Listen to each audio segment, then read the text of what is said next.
Hello there, my name is Akeem Adebayo, and here is my good old days story.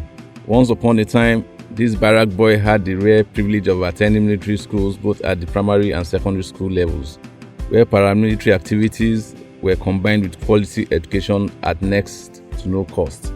I was that young boy who grew up in a nation bound by love, peace, and serendipity, a country where all that was of paramount interest to us as kids was to walk to school, attend assembly, sing in chorus to the national anthem, and pledging to our great country Nigeria to be faithful, loyal, and honest.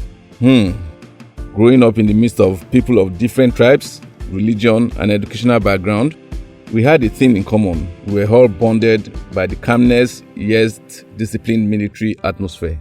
Those were the days when we make promises to our parents and we strive to fulfill those promises. In my case, I routinely made a promise and vowed to come first in my class at the end of each term, a promise I could fulfill only once. But the commitment to attend that vow was always an inspiration.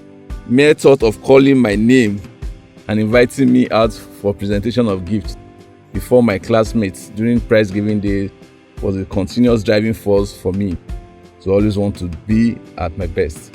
Those were the good, virtuous days when there were healthy rivalries, unjaundiced academic competition amongst students. How can I forget the numerous handwritten letters and postcards to friends and family? A visit to and fro the post office was always memorable, as you were excited with the suspense of getting a letter from the post office box and ahead of time. Hazard guesses on who the sender could have been. Oh, I remember with nostalgia our mail box, P.O. Box 219, Ipaja Post Office. That was the magic number. Can you recall yours? I wonder if that medium is still as potent as they were then, not with the advent of social media and smartphones.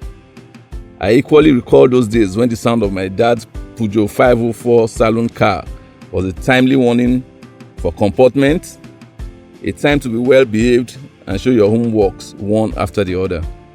It was a time to watch the famous NTA Channel 7 Tejo Show News and summarize the content of the day's newspaper to the man of the house, my father.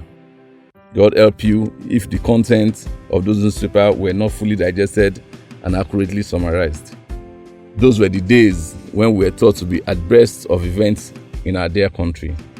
To what extent can we say today our children are very current on happenings in our country? I ask. I recall those days, those good days when holidays were times to bond with cousins and uncles, when it was as much fun to go to a cousin in the village and it was for another cousin to pay us a visit and spend the holiday with us in the city. Life then was modest and humble. Such moments to behold were those when my grannies would call me only by my native pet name, and this was always followed by a rendition of the family's panegyrics, known as Oriki in Yoruba. It was always an emotional trigger. The call of Ajani was all I always desired to hear, and would be eager to run errands without getting tired. What a time. How I dream in wishes that few of these moments be brought back and a slice of it granted to the current generation to taste. How can we change the narratives by working towards providing a greater future for the upcoming generation? Instead of reveling on the glorious past, we can do it. Ajani desires a brighter future laced with the solid foundation of the glorious past. Today, I equally identify with Sir Shamore Badijo in his desire to bring back all that is good about our past, with a view to redirecting our paths towards a greater future, not only for us, but the upcoming generation. I remain sincerely yours, Ajani.